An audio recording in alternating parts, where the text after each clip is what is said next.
The rain poured like needles from a furious sky, drenching the city in a merciless storm. On the crowded street, umbrellas bobbed as strangers rushed past, desperate to escape the cold. But in the corner, by a flickering lamppost, a heartbreaking image froze time itself, a thin young girl, barely 13, holding a baby no bigger than a bundle of cloth, begging for mercy no one seemed willing to give. Her dress, ragged and soaked, clung tightly to her shivering body as she crouched low, shielding the infant against her chest. Bare feet pressed into icy puddles, she extended a rusted tin cup toward the blur of legs hurrying past. "Please," her small voice cracked beneath the roar of the storm, "please, anything, my baby brother is hungry." The world moved around her, indifferent. Men and women avoided her gaze, umbrellas tilted, eyes fixed on their own safety. A few glanced, pity flickering in their faces, but none stopped. The baby stirred in her arms, coughing weakly, a sound that sliced sharper than thunder. His lips quivered, skin pale from the cold, eyes half shut as though sleep were dragging him away forever. The girl's trembling hands pulled him closer, pressing her cheek against his damp forehead. She whispered words she hoped might keep him alive, "It's okay. I'll find you something. I promise."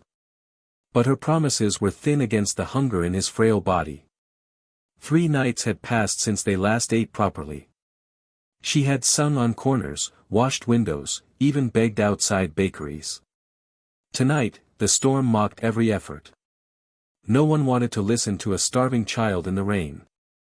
And now, the baby's silence was worse than any cry she had ever heard. His stillness frightened her. Yet she refused to surrender. "Please, just bread," she tried again, voice breaking, "he's so small." A couple passed by, shaking their heads, pretending not to hear. Tears blended with the rain streaking her face. Then, it happened. A pair of headlights cut through the storm like a spotlight. A sleek black car slowed as it approached, its tinted windows glowing faintly under the flickering lamppost. The girl stiffened, clutching the baby closer, her heart pounding in fear and fragile hope. The car stopped. The engine hummed softly. For a moment, the entire world seemed to pause. Maybe, just maybe, her miracle had arrived. Inside the sleek black car, the storm was little more than a distant sound. The leather seats glowed softly under the amber light of the interior, a world of comfort sealed away from the chaos outside. Yet the woman seated in the back wasn't at ease. Her gaze lingered on the rain-smeared window, drawn to the fragile silhouette crouched by the lamppost. The billionaire lady was known across the city for her wealth, her empire stretched from fashion houses to global investments.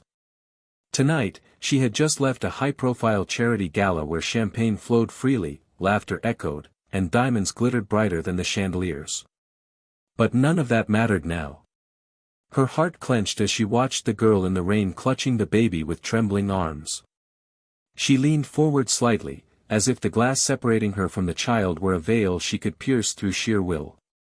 The sight awakened something long buried. Memories. Pain. A small voice from the past, the laugh of her daughter, who had died years ago in an accident that even her billions could not prevent. The resemblance was haunting, the same fragile innocence, the same desperate eyes silently begging for help. Her driver, focused on the road ahead, spoke softly, "Madam, should I continue? The weather is worsening." His voice pulled her back momentarily, but her hand shot up. "No," she said firmly, though her voice trembled. Her diamond bracelet caught the soft light as she gestured toward the girl. "Stop the car. Right there." The driver hesitated. He knew his employer's routines, her carefully guarded public image. Approaching strangers on the street, let alone beggars, was not her way. But when he looked through the rain-streaked windshield and saw the girl cradling the baby, even his chest tightened. He eased the car to a stop. For a moment, silence filled the luxury cabin, broken only by the gentle hum of the engine and the steady rhythm of the rain on the roof. The billionaire lady placed her hand against the cool glass, eyes fixed on the trembling child outside. "She looks, just like my daughter," she whispered, almost to herself. A single tear rolled down her cheek, leaving a glistening trail the way rain streaked down the window. Outside, the girl shivered, unaware that her fate was about to change forever. The rain was relentless, slashing across the pavement as the car door opened with a soft click. From the shadows of the luxury vehicle, the billionaire lady emerged, holding a large black umbrella that shielded her from the storm. Her heels splashed into the puddles, a stark contrast to the girl's bare, muddy feet. For a moment, the world seemed to freeze, wealth and poverty, elegance and despair, now only a few steps apart. The girl recoiled instinctively, clutching the baby tighter to her chest. Her eyes widened with fear. Strangers had rarely been kind to her. Too often, people passed without a word, or worse, hurled cruel remarks at her for begging. She had learned that pity could sometimes be as painful as rejection.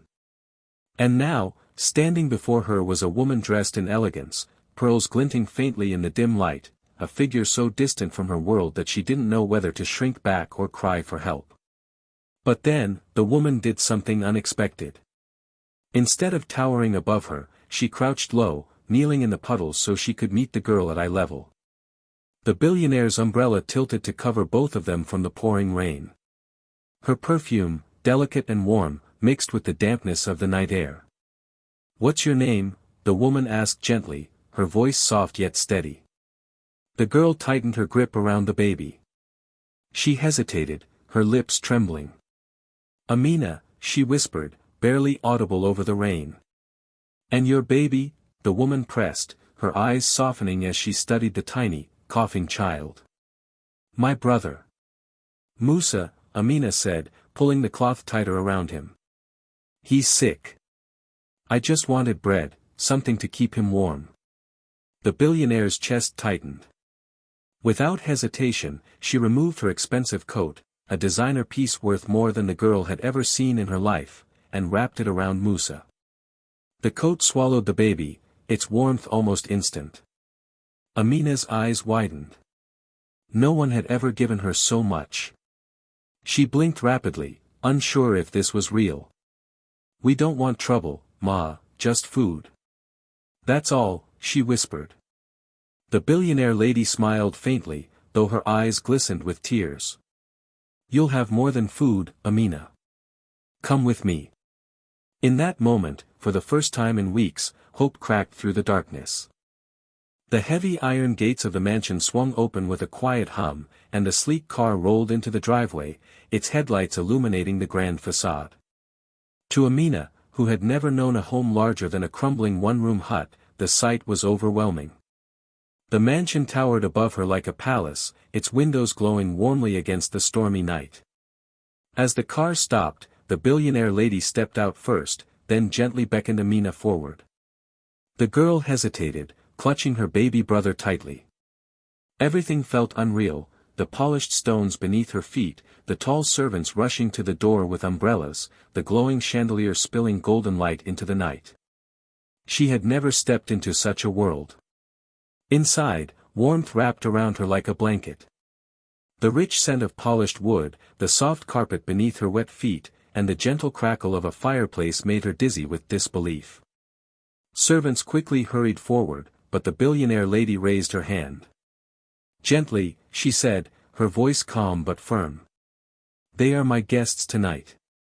Amina's eyes darted everywhere, the marble floors gleaming like mirrors, the grand staircase that spiraled into the shadows above, and the paintings of serene landscapes on the walls. She felt small, out of place, almost guilty for breathing the same air as this magnificent place. Musa stirred in her arms, his tiny face peeking out from the warm coat that now shielded him. A maid approached with a steaming bottle of milk. The billionaire lady gestured, and Amina, though hesitant, allowed the maid to feed her brother. The moment the warm milk touched his lips, Musa began to suck eagerly, his weak cough replaced by soft gulps. Relief washed over Amina so deeply that tears slid silently down her cheeks. The billionaire lady watched closely, her own heart aching as memories of her lost daughter flooded back. She turned away briefly, her eyes falling on a framed portrait on the wall, her child, smiling in a photo taken years before the accident.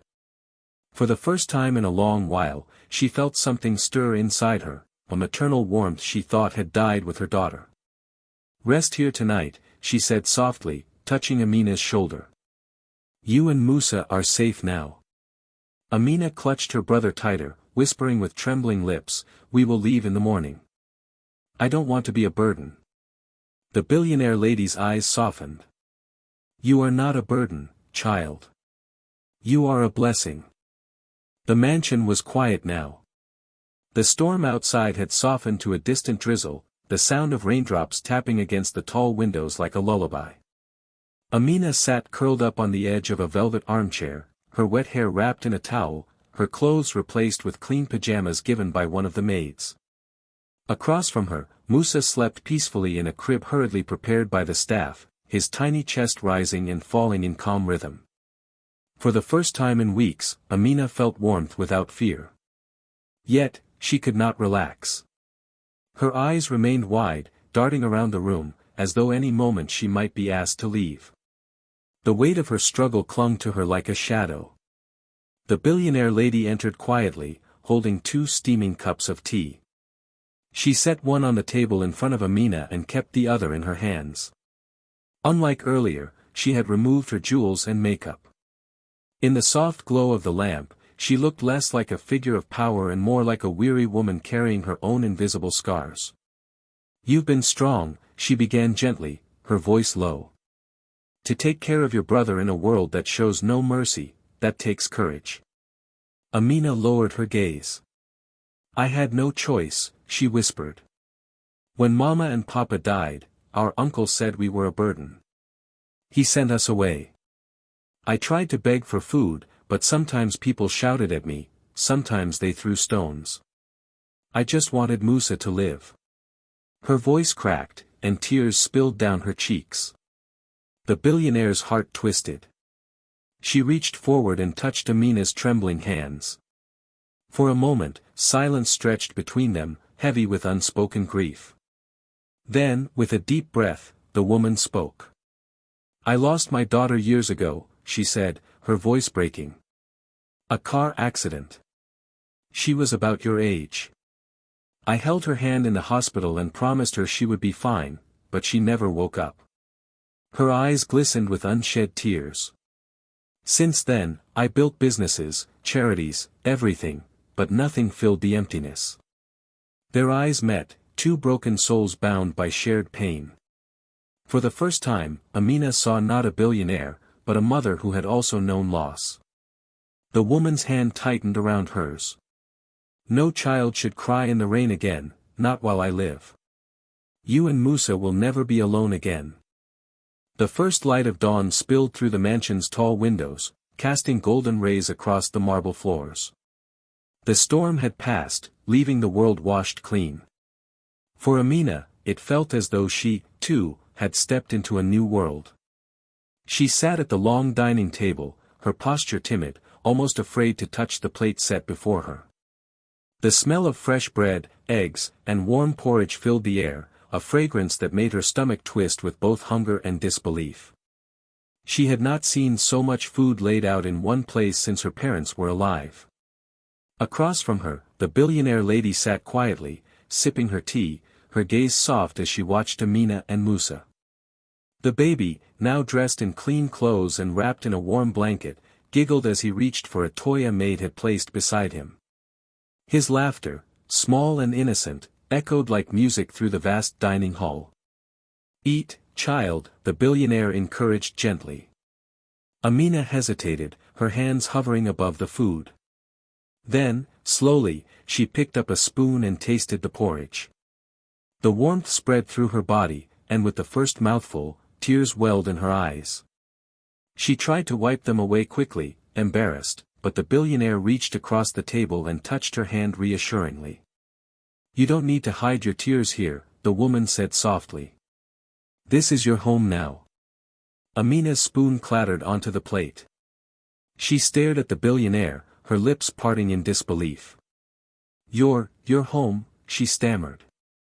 "But we're just beggars. People chase us away. Why would you?" The billionaire's eyes glistened as she cut her off gently. Because I see strength in you, Amina. I see the love you have for your brother. And I know what it means to lose everything.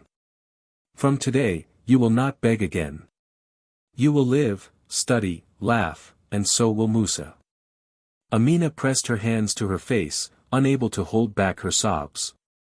Through her tears, she whispered, "You've given us more than food, you've given us life." The billionaire rose, walked around the table, and embraced her.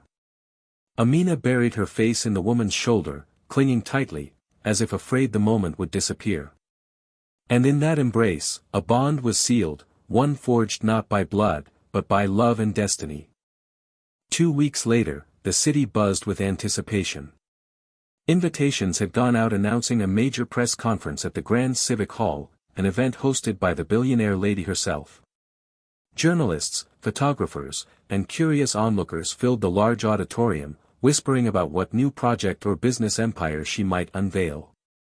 Cameras clicked, microphones were tested, and the air was charged with expectation.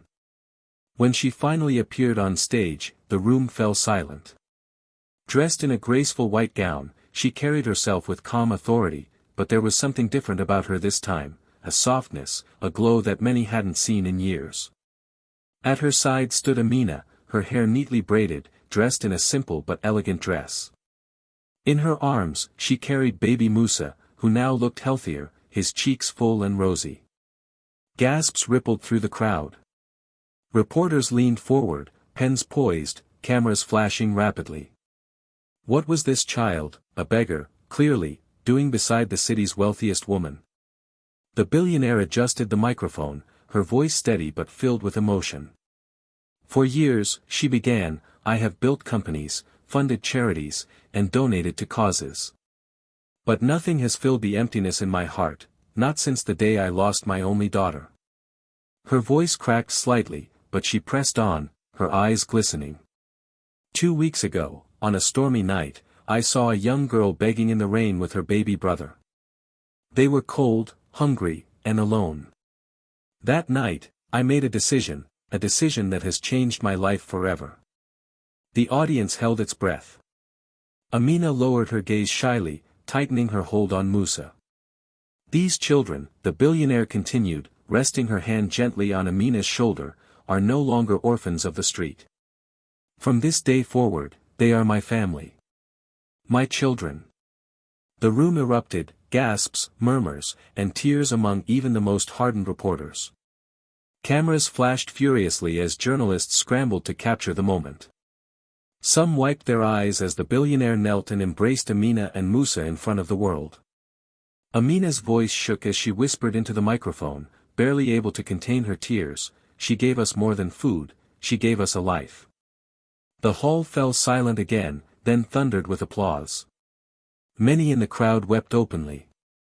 In that moment, the story of a beggar girl and a grieving billionaire became something greater, a symbol of hope that touched millions. Months passed, and the story of Amina, Musa, and the billionaire lady spread far beyond the city. Newspapers carried headlines about the miraculous encounter, television stations replayed the emotional press conference, and social media overflowed with messages of hope. What began as a single act of kindness had rippled outward, stirring hearts across the world. But for Amina, the change was most visible in her daily life.